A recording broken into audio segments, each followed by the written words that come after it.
This is a three-part video designed to highlight to you or talk to you about how our revision strategy in CharterQuest, especially with respect to CIMA, actually works. At this point, you would have seen on our timetable our e-release materials, for which we've already emailed some materials out to yourselves. That would be your test 2 that you need to practice using the methodology that we're going to be talking about now. You'd have also received electronic versions of the material here that is captioned as such, which is basically caption our step-by-step guide to actually passing your CIMA exams. The material is open to CharterQuest as well as non-CharterQuest students.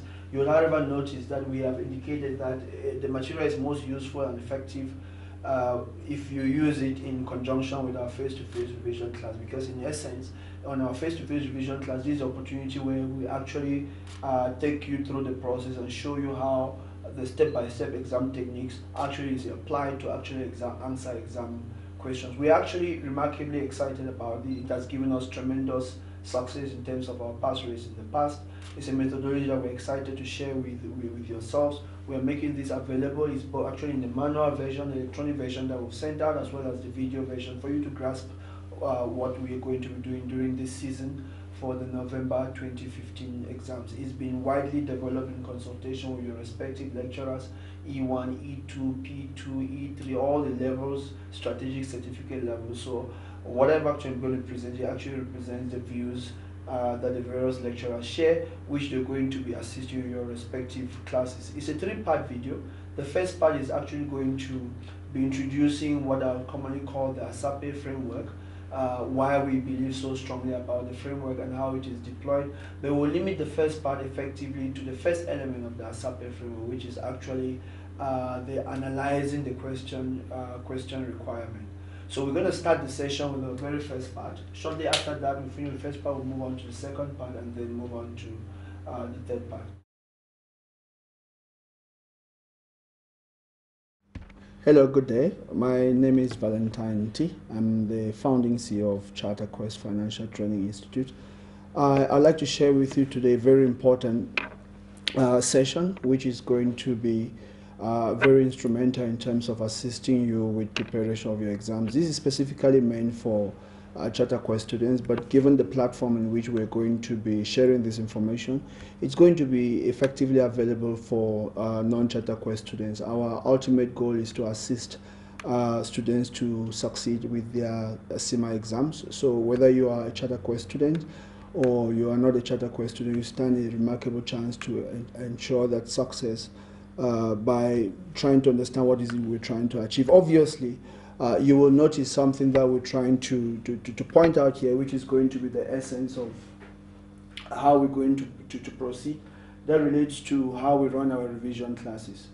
You'll be given some document like this, or by this time, electronic versions of this must have been circulated already to CharterQuest students, which basically outlines our revision strategy. It's a step-by-step approach in terms of how to ensure we actually understand what is the examiners are actually looking from in terms of our final exams. Obviously, you will notice it's been clearly outlined there that this document is most useful only in conjunction with the face-to-face tuition class. So it's not designed to be an exhaustive presentation of the exam techniques. There are certain elements of it that we need to specifically apply there in terms of how we look at applying those to past questions. But this gives some broad outline in terms of your understanding and making sure that should you come on board on the course, you'll have specific guidelines. All the lecturers in CharterQuest, they have been trained with respect to this methodology. This is an expectation that whether you're studying in Braamfontein, you're studying in Sandton, you're studying in Pretoria, any of our campuses, you'd all be approaching your questions from this specific methodology, and that's what all the respective lecturers. You would have also noticed in respect to our exam timetable, it's a session there which we talk about e-release. E-release is our release of electronic materials that you're going to find vital with respect to your preparation when you come on board on the revision programs. It will include documents like what I've actually just outlined here, which is going to be an electronic version of what we're actually presenting, having been sent out to you. It would include it would also include our self-assessment tests, which is going to sort of try and see where you are. You can practice that, assess yourself, see where you are prior to actually coming on the course. And also our test 2. You will notice that in the past we used to have test 2, which is a session that you actually come on board here, you write, and then it is assessed. We've slightly changed that, and we're giving you the opportunity to do an assessment with respect to that test 2. So it's an e-document which is by now should have been sent to you. You need to follow through what is going to transpire with respect to this session, and take some steps to try and apply that with respect to your test which would have been sent out to you, and then bring copies with you so that we can go on board in terms of the revision session that's going to be following. That's almost some rundown. I think the key thing that one wants to clarify, and this applies across the board, certificate level, operational level, management, as well as strategic level, is what we have practiced and learned over the years, and we've tried to improve on that, and which is what we commonly call the Asape framework. It's it's an acronym for a series of steps that you need to ensure that you understand and follow with respect to applying to any specific exam question. Asape here, which A will stand for the fact that the first thing that you need to do is to when you pick up a question, obviously the question starts with a scenario, but you ignore the scenario, you have to go straight to the question itself. The questions are always going to be the required, put in a box for you next to the scenario itself. A would actually stand for you, the requirement that you need to go and analyze the question. So A stands for you analyzing the question first. We're going to be seeing during the course of the day what is it exactly you're trying to achieve when you analyze the question. A stands for you checking the syllabus area. We're also going to be looking at what exactly do we mean by the syllabus area, and why exactly do we need to go check the syllabus area. And the next A, which we're going to find there, actually stands for analyzing the scenario. You will notice there are two A's there. The first one is analyzing the question. The third one actually has to do with analyzing the scenario. You notice that we're only asking you to go and analyze the scenario with respect to step 3, not actually the first step. Some would say you need to analyze the scenario and then look at the questions. Our belief in CharterQuest is you need to look at the questions first, check the syllabus area before you actually go and analyze the scenario. I'll be sharing with you during this session why that is critical and how that could be helpful. Obviously, it is commonly said to fail to plan is to plan to fail. So the next step is actually your P, where you need to actually develop a plan. We'll look at what exactly goes into the plan, why it is necessary that you develop a plan. And obviously, based on that plan, you have to, the E stands for execute. You actually have to execute that plan. We'll look at what you look for when you're trying to execute the plan, and how do you make sure that in executing that plan, you are doing so in accordance with the question requirement, which was actually set from point A. And obviously, in executing that plan, there is the next A there, which speaks to the extent to which you apply that execution to the scenario which you would have analyzed when you were checking the third A.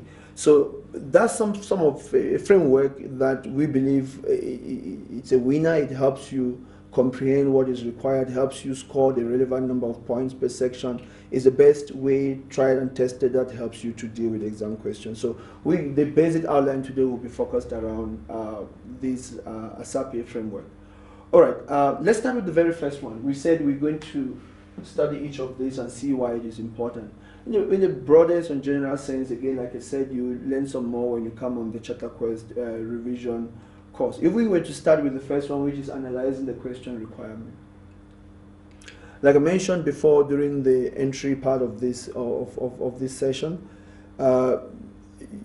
you need to go and look at the question requirement first, and we say it's typically what is being put there in the box. You'll notice that none of that has actually been put here as part of this presentation, because we don't want to cloud you with the details with respect to the general summary that we're trying to put forward. Now, here's what it is important that you actually understand. There is a mindset that you need to have on board. If you look at every single subject that you study, there is almost some form of an indication in terms of the syllabus. What is this CIMA is trying to get out from you? And if you look at the various tables that represent each of the subjects, you'll find that CIMA uses 3 key columns to try and indicate the outcome and what they're trying to get from your particular program. The very first column is what CIMA will commonly call the lead learning outcome. The lead learning outcome, CIMA will typically say, is basically what employers have said they would like to see chartered management accountants being able to achieve. So they've gone out to the industry, they've done the research, they've asked employers, what do you want from a management accountant? A qualified CIMA graduate, what sort of competencies do you think that they're supposed to display or exhibit at work? And employers have actually outlined what they'll be hoping to achieve from a rounded CIMA qualified professional. That's what CIMA will call the lead outcome. So effectively what CIMA has done is they've come back in-house and said, well, if employers actually want to get this sort of outcomes from our graduates, we need to develop a curriculum that speaks to those outcomes. That gives rise to the middle column, which talks about the component learning outcome. Component in the sense that this is the main learning outcome. For instance, this has just been extracted from the P1. It says you have to be able to discuss costing methods and their results. Some of you are already doing P1, so you'll be fairly familiar with this. Some of you are yet to do P1. But it's basically saying, from this point of view, there are different costing methods: absorption costing, process costing, job costing, activity-based costing. There are different costing methods. Each one will produce different types of results. They have their strengths and weaknesses. So employers want to know that individuals who are rounded management accountants, they can engage in some credible arguments in terms of the strengths and weaknesses in terms of the different costing methods. And so what CIMA is trying to do is to say, okay, well, if we're going to be able to assess students' ability to achieve this, what are the various component outcomes? And you will notice it talks about compare and contrast. For instance, it says a qualified CIMA graduate should be able to compare and contrast marginal versus absorption costing, should be able to discuss a report which reconciles the budget versus the actuals, given profit-related information that's being analyzed, should be able to discuss activity-based costing as compared with other traditional methods of costing, such as absorption costing, should be able to apply standard costing methods within costing system. Now, without actually attempting to go through every, it's a very detailed document, I'm sure you've seen as part of, which is part of your Kaplan learning materials and also published on the CIMA website. There are certain outcomes that we've actually summarized there in red. Compare and contrast, discuss, apply, explain, interpret, prepare, explain. Now, this is exactly as published in the CIMA documents. It is not by coincidence that they have started each learning outcome and used the verbs that we've actually outlined there: discuss, apply, interpret. That is reflecting the degree of depth or the learning outcome or the cognitive ability that you as a candidate, you have to be able to exhibit if you are trying to deal with or approach a question in that particular area. What you're actually going to find as well is a third column, which CIMA would call the indicative syllabus content, ISC. Now, in essence, to be able to achieve this component outcome, you need to study the content. The content will be made up of the theories, the models, the frameworks, all the ideas and principles and rules that you need to study and understand and be able to apply in a given context, and able to exhibit or display these particular outcomes that CIMA is trying to achieve. That's actually what is commonly called the indicative syllabus content. So, which means in essence, these matters have been developed in accordance with what we're trying to achieve. So effectively, if you're trying to answer a question which asks you to discuss something or to explain something or to interpret something, they actually ask you to apply the syllabus area, the relevant principles, the relevant theories, the relevant models, the relevant calculations within that particular area to be able to exhibit this outcome. So why is this important? They will use these verbs in certain exam questions. The fact that they use these verbs, it means that there's an inherent expectation that there are some knowledge areas which are associated or tied to those verbs. So if you're not reading the question requirement, it becomes difficult for you to even make some sense in terms of what is the syllabus area that's going to be required. There's a next point where I'll be talking about S on the Asape framework, dealing with the syllabus area.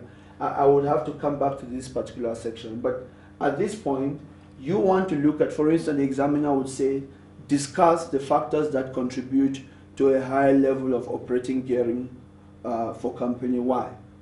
They ask you to discuss the factors. Now, you have to ask yourself, what does discuss exactly mean? But the factors that contribute to a high level of operating gearing, what exactly is this supposed to mean? So obviously at this stage, you would have been underlining the word discuss, because this is an operative term, which actually comes from the syllabus, the indicative outcome that the examiner is actually trying to achieve. So if anything, the one important goal why you have to first analyze the question is to identify the verb, the exam verb. Now, keep in mind, I might say exam verb, sometimes it could be a combination of verbs, because they could say discuss and recommend, for instance, or they could say explain and then advise. So you want to look for those verbs, underline them so that you make sure that two-sided questions which require two different levels of verbs, or a one-sided question which requires a verb that needs to be applied at a particular level of cognitive ability, you have understood that, so that when you begin to answer the question or to develop your plan, you actually keep that in mind.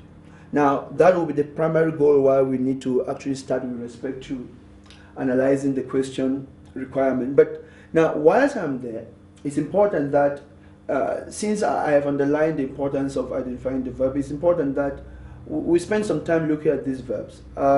It is not by, I'm sure you're aware, CIMA talks a lot about sustainability and the rest, but every single exam paper, this particular document is attached at the back of the exam, especially from operational level all the way to strategic level. It's almost like we sometimes look at it and it's like, okay, but why exactly do we need this? You will notice that there are some verbs that have been defined there. Obviously, some definitions.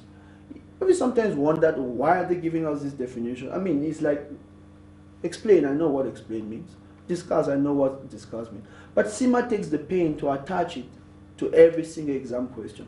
Why would they do that? If you look at post-exam guides, you would see one thing that examiners will repeatedly complain. Students are not answering the question. They are not presenting the answer at the required level of depth. We are asking them to discuss, they are busy explaining. We are asking them to explain, they are busy describing. We are asking them to evaluate, they are busy discussing. It is important that students understand exactly these verbs, what they mean in terms of where they are on the hierarchy of cognitive ability. That is why they make it a point that they attach this to the back of every exam question. But you know what? Despite that attachment, a lot of students still ignore that.